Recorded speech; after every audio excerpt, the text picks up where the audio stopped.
আসসালামু আলাইকুম রহমতুল্লাহি ওবরকাতুহু। সম্মানিত দর্শক, আজকে যে শিরোনামটি নিয়ে আলোচনা করব এটি মূলত কয়েকদিন আগের ঘটনা। তো এই বিষয়টি নিয়ে চিন্তা করছিলাম যে একটু আলাপ আলোচনা করা দরকার। যে হঠাৎ করে শেখ হাসিনার সঙ্গে লন্ডনে যারা কর্মরত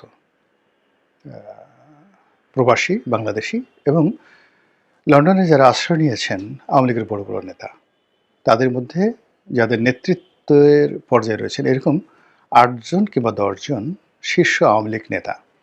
এর মধ্যে চট্টগ্রামের না, সিলেটের যিনি সিটি কর্পোরেশনের মেয়র ছিলেন, তিনি সহ অনেকেই যুক্তরাজ্য আওয়ামী লীগের প্রেসিডেন্ট, সেক্রেটারি সহ যুবলীগের এক নেতা সহ বললাম যে ৮ জন বা ১০ জন তারা লন্ডন থেকে উড়ে গিয়ে দিল্লিতে শেখ হাসিনার সঙ্গে দেখা করেছেন। শেখ হাসিনার সঙ্গে এভাবে ফরমালি সরাসরি দেখা করার ঘটনা এই প্রথম, যেটি আন্তর্জাতিক মিডিয়াতে এসেছে, আমাদের স্থানীয় মিডিয়াতে এসেছে আর সামাজিক মাধ্যমে তোলপাড় পড়েছে। তো কলকাতাতে যারা আছেন তাদের সঙ্গে শেখ হাসিনার নিয়মিত যোগাযোগ হয়, তারা অহরহ তার সঙ্গে দেখা করেন, কিন্তু এগুলো কখনোই সংবাদ শিরোনাম হয় না। তারপর সজীব ওয়াজেদ জয়, সাইমা ওয়াজেদ পুতুল, তারাও তার সঙ্গে দেখা করেন, শেখ রেহানাও তার সঙ্গে দেখা করেন, হয়তো শেখ রেহানা পরিবারের আরও অনেকেই শেখ হাসিনার সঙ্গে দেখা করেন। ওয়াদুল কাদের সঙ্গে হয়তো দেখা হয়েছে, জাহাঙ্গীর কবির নানক, এদের সঙ্গে তো অহরহ দেখা হয়, কিন্তু এগুলো মিডিয়াতে আসে না। এই ঘটনাটি অর্থাৎ লন্ডন থেকে যে সকল নেতৃবৃন্দ, আওয়ামী লীগের নেতৃবৃন্দ এসে শেখ হাসিনার সঙ্গে দেখা করলেন, এটা ঘটা করে মানে পেপারে আসলো কেন? আর এই সময়টাতে লন্ডন আওয়ামী লীগের নেতৃবৃন্দ কেন তার সঙ্গে আসলেন? কেন লন্ডনের বিপরীতে নিউ ইয়র্ক আওয়ামী লীগ, তারা সেটা তো আরও শক্তিশালী, তারা কেন এলো না? কিংবা ধরুন জার্মানির বা অল ইউরোপীয়, যেটা অল ইউরোপীয় আওয়ামী লীগ রয়েছে, তারা কেন গেলেন না? কেবলমাত্র লন্ডনের যারা আছেন, ইউকের যারা আছেন, তারা কেন গেলেন? এটা নিয়ে আলোচনা দাবি রাখে এবং এটা আমাদের রাজনীতির একটা টার্নিং পয়েন্ট। ইলেকশন যদি হয়, নির্বাচন যদি হয় এবং সেই নির্বাচনে যদি সবাই ভোট দিতে পারে, আওয়ামী লীগের যারা প্রার্থী, না আওয়ামী লীগের যারা ভোটার, তারা কোন প্রার্থীকে ভোট দেবেন সেই ব্যাপারে কোনো চূড়ান্ত সিদ্ধান্তে আওয়ামী লীগ পৌঁছেছে কিনা তারা এই সফরের মাধ্যমে নির্ধারিত হয়ে গেছে। তো এই বিষয়টি নিয়ে আলোচনা করব, কিন্তু আলোচনা একটু দেরি হয়ে গেল। দেরি হয়ে গেল এই কারণে যে এরই মধ্যে অনেকগুলো ঘটনা ঘটে গেছে। তারেক রহমান সাহেবকে অকথ্য ভাষায় গালাগালি করা হলো গুরুত্বপূর্ণ জায়গা থেকে। আবার আমিরে জামাত, তার একটি টুইট বার্তা বা এক্স হ্যান্ডেলে তার একটি বার্তা, এটি নিয়ে সারা বাংলাদেশ উত্তাল। এরপরে আল জাজিরাতে তিনি সাক্ষাৎকার দিলেন। বিভিন্ন বিষয় নিয়ে এতগুলো ঘটনা ঘটতে থাকলো একটার পর একটা। সেই ঘটনাগুলো একেবারে হট এবং এগুলো রাজনীতির বাক পরিবর্তন করবে না, কিন্তু সমাজে যথেষ্ট উত্তেজনা তৈরি করেছে এবং নির্বাচনের পথে যথেষ্ট বাধা সৃষ্টি করবে। ফলে ওই প্রসঙ্গগুলো এনে ভিডিও বানাতে গিয়ে এই যে মূল লাইমলাইটে আসা একটি গুরুত্বপূর্ণ বৈঠক, যেটি কিনে রাজনীতির কোর্স অফ অ্যাকশন পাল্টে দিবে, তো সেটা নিয়ে আলোচনা করতে একটু দেরি হয়ে গেল। আমি মনে করি যে শেখ হাসিনার সঙ্গে লন্ডনে যে আওয়ামী লীগ নেতৃবৃন্দ রয়েছেন তাদের যে সাক্ষাৎ, এই সাক্ষাতের পেছনে জামাতের একটা ভূমিকা আছে আমি মনে করি। কেন? আপনারা জানেন যে বাংলাদেশে জামাতের যে ভূমিকা বা বাংলাদেশে জামাতের যে শক্তিশালী সাংগঠনিক ক্ষমতা এবং বুনিয়াদ, এটি সংখ্যার বিচারে অনেক বড়, কিন্তু যদি আপনি তাদের কৌশলগত পুঁজি বলেন, ফান্ডামেন্টাল স্ট্রাকচার বলেন, বেসিক স্ট্রাকচার বলেন, গবেষণা সেল বলেন এবং আশ্রয় সাহারা বলেন, ওটি লন্ডন। জামাতের যখন খুব খারাপ অবস্থায় গেছে, ঠিক সেই সময়টাতে জামাত তাদের তাবলিগি কর্মকাণ্ড, গবেষণা কর্মকাণ্ড সব কিছু তারা লন্ডন থেকে তারা পরিচালনা করেছে। আপনাদের অনেকের হয়তো মনে আছে, হাফেজ মুনির উদ্দিন ইস্ট লন্ডন মসজিদের খতিব ছিলেন এবং লন্ডনে যারা থাকেন তারা জানেন যে ইস্ট লন্ডন মসজিদ এবং এটার যে খতিব সেখানে মুসলিম কমিউনিটির মধ্যে কতটা গুরুত্বপূর্ণ। কিংবা আপনারা যারা জানেন যে মাওলানা আবুল কালাম আজাদ এরশাদের জমানা থেকে, মাওলানা আবুল কালাম আজাদ ওই যুদ্ধাপরাধীর হিসাবে যাকে অভিযুক্ত করার পর যিনি পালিয়ে গিয়েছিলেন এবং সম্প্রতি সময় তিনি এসে আবার আত্মসমর্পণ করেছেন। তো এই ভদ্রলোক মূলত জামাতের লোক, কিন্তু জামাতি বুদ্ধিজীবীর তকমা বাদ দিয়ে একজন ইসলামী স্কলার রূপে উনি এবং কামাল উদ্দিন জাফরি, এই দুজন মানুষ যেভাবে জামাতকে এগিয়ে নিয়েছিল ইন্টেলেকচুয়াল লেভেলে, পুরো এরশাদের জমানা, পুরো বিএনপির জমানাতে টেলিভিশন খুললেই আপনি দেখতে পারতেন কামাল উদ্দিন জাফরি এবং সেই মাওলানা আবুল কালাম আজাদ, এই দুজন। বাকি অন্যান্য যারা স্কলার তাদের তখনও তৈরি হয়নি। আর আমলাতন্ত্র এবং ইন্টেলেকচুয়াল লেভেলে পুরো জামাতি যে গ্রুপ, আজকের যে যা কিছু দেখেন, এদের ফাদার বলা হয় শাহ আব্দুল হান্নানকে। এবং সেই শাহ আব্দুল হান্নান যখন বাংলাদেশ ব্যাংকের ডেপুটি গভর্নর ছিলেন এরশাদ জামানাতে, তখন থেকে তিনি জামাতকে অর্গানাইজ করছেন পুরো আমলাতন্ত্রের মধ্যে। বোঝার চেষ্টা করুন।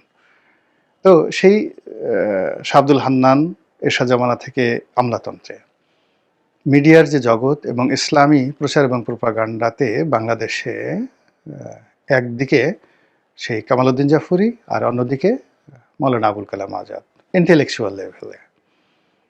আর মাঠে ময়দানে তারা দেলোয়ার হোসেন সাঈদীকে এখন যেভাবে তারা সেই মিজানুর রহমান আজহারিকে ব্যবহার করছেন, তখন দেলোয়ার হোসেন সাঈদীকে তারা ব্যবহার করেছেন।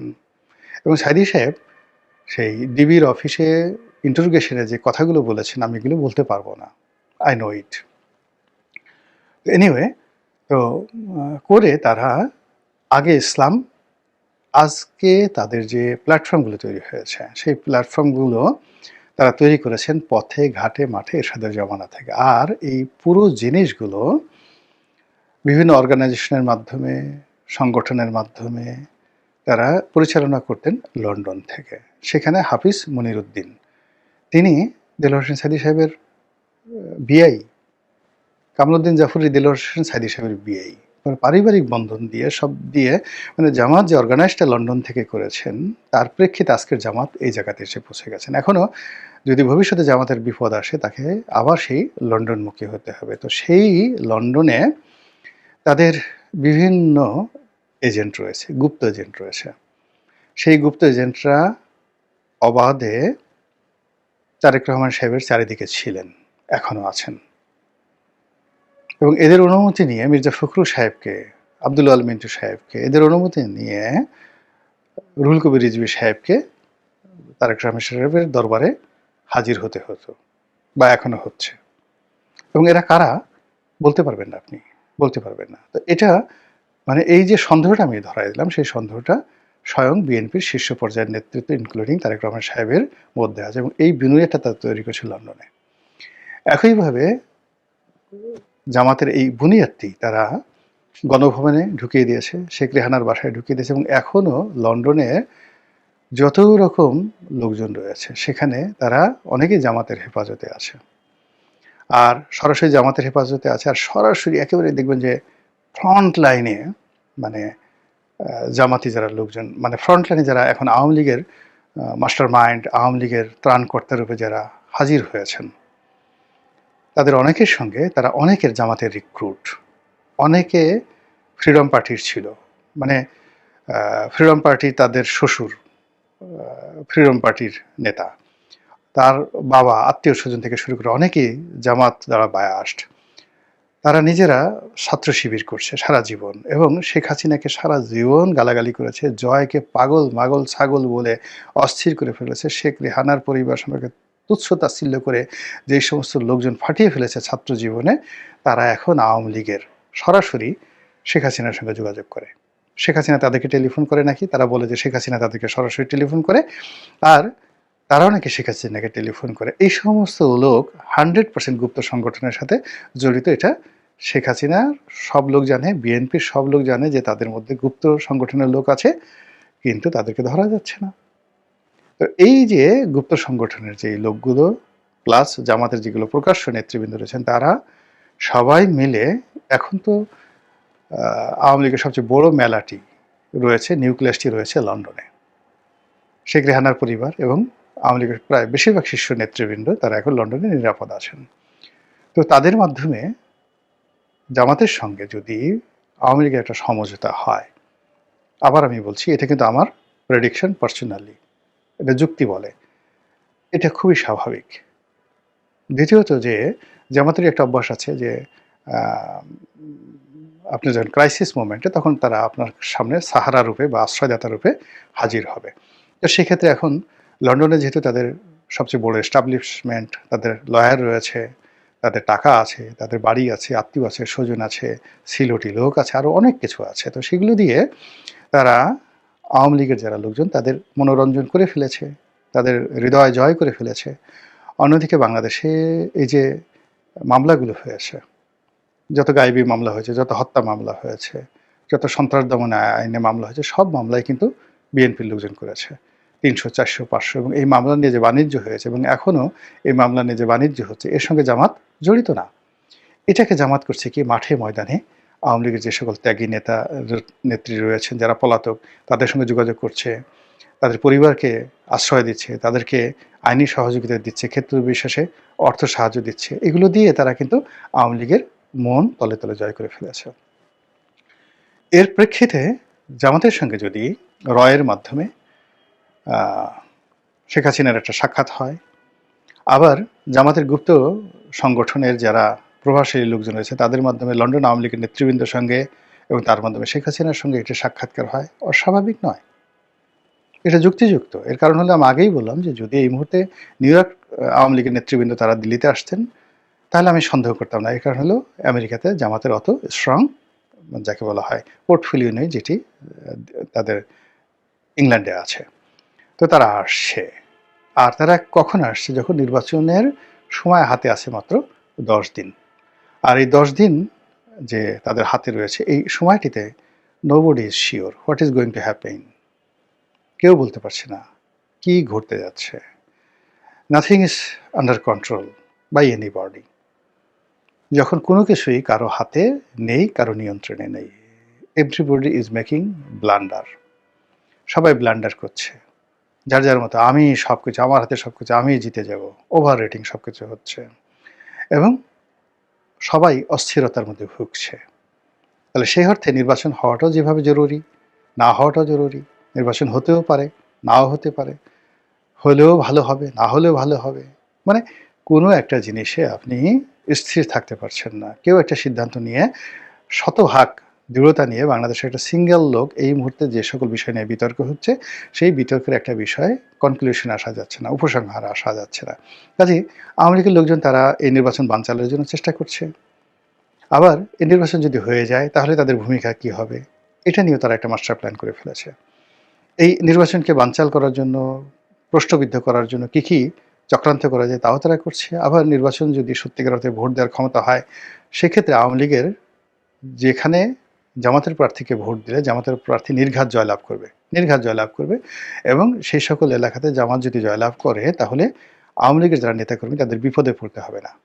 কিছু কিছু এলাকা রয়েছে বিএনপির একদম ব্রুট মেজরিটি রয়েছে, যেমন ফেনীতে রয়েছে, বগুড়াতে রয়েছে, সেখানে আওয়ামী লীগের লোকজন নড়াচড়া করতে গেলেই মার খাবে। কিন্তু এমন অনেক এলাকা রয়েছে যেখানে আওয়ামী লীগের ভোট যদি জামাতের সঙ্গে পড়ে তাহলে নির্ঘাত সেখানে জামাতের প্রার্থী বিজয়ী হবে। আমি জাস্ট একটা ছোট্ট উদাহরণ দিই। আমার নির্বাচনী এলাকা যেখানে জামাতের ভোট রয়েছে সাকুল্যে 30,000, নট মোর দ্যান দ্যাট। কিন্তু সেখানে যে একটা নিউট্রাল অবস্থা এখন চলছে, সেই নিউট্রাল অবস্থার মধ্যে যদি আওয়ামী লীগের অন্তত 15% ভোট, আওয়ামী লীগের ওই এলাকাতে যত ভোট রয়েছে তার 15% ভোট যদি জামাত প্রার্থীর পক্ষে পড়ে জামাত জিতে যাবে। কাজেই জামাত প্রার্থী আওয়ামী লীগের ভোটারদের রাজি খুশি করার জন্য দেখা হলে তার পা ধরবে, সব কিছু করবে। সেই কাজগুলো বাংলাদেশের সব জায়গাতে হচ্ছে এবং গলাচিপে দশমিনাতে আওয়ামী লীগের ভোটাররা যদি জামাতকে ভোট দেয় তাহলে সেখানে তাদের উপর সন্ত্রাস করার মতো ওখানে শক্তি নেই। কারণ হলো ওখানে বিএনপির যিনি সম্ভাব্য প্রার্থী ছিলেন জনাব হাসান মামুন, হি ওয়াজ মোস্ট লিবারেল। এরকম সন্ত্রাস মারামারি কাটাকাটি করার মতো লোক তিনি নন। তো যেহেতু তিনি বিদ্রোহী প্রার্থী হয়েছেন, আর অন্যদিকে নুরুল হক নুরু সেখানে তাকে বিএনপি মনোনয়ন দিয়েছেন, মূল সংগঠনের সাথে তার যেহেতু ওরকম সম্পর্ক নেই, কাজেই তিনি তার যে সাংগঠনিক ক্ষমতা দিয়ে তিনি আওয়ামী লীগের লোকদের উপর যে জুলুম করবেন, অত্যাচার করবেন এটা সম্ভব হচ্ছে না। ফলে ওখানে আওয়ামী লীগের লোকজন কৌশলগতভাবে বেটার পজিশনে আছে এবং ওখানকার ফলাফল পাল্টে দিতে পারে। একই ঘটনা পার্শ্ববর্তী কুয়াকাটাতে, একই ঘটনা পটুয়াখালী সদরে। একই ঘটনা বাউফলে, একই অবস্থা বাউফলে। মানে পটুয়াখালীর ৪ টা সিটি, মানে এখানে যদি আওয়ামী লীগের ভোটাররা মুভ করে, তারা নিরাপদে যেকোনো প্রার্থীর পক্ষে মুভ করে সেখানে সেই প্রার্থীকে জয়লাভ করে দিতে পারে। তো সেক্ষেত্রে জামাত যদি নীতিগতভাবে সেন্ট্রাল কমান্ডের মাধ্যমে শেখ হাসিনা একটা গ্রিন সিগন্যাল আনার চেষ্টা করে, আপনি কি এটাকে অস্বাভাবিক বলবেন? আর শেখ হাসিনা যদি এই ক্ষেত্রে তার সিদ্ধান্ত দিয়ে দেন, সেটা কি চাণক্য নীতি বলবেন না? আর তাই যদি হয়, তাহলে নির্বাচনের মাঠে আমরা যে সকল জরিপ করছি, যে সকল স্পেকুলেশন করছি, যে সকল কথাবার্তা বলছি, উত্তেজনা দেখাচ্ছি, সব কি উল্টে যাবে না? আল্লাহ ভালো জানেন। আসসালামু আলাইকুম ওয়া রাহমাতুল্লাহি ওয়া বারাকাতুহু।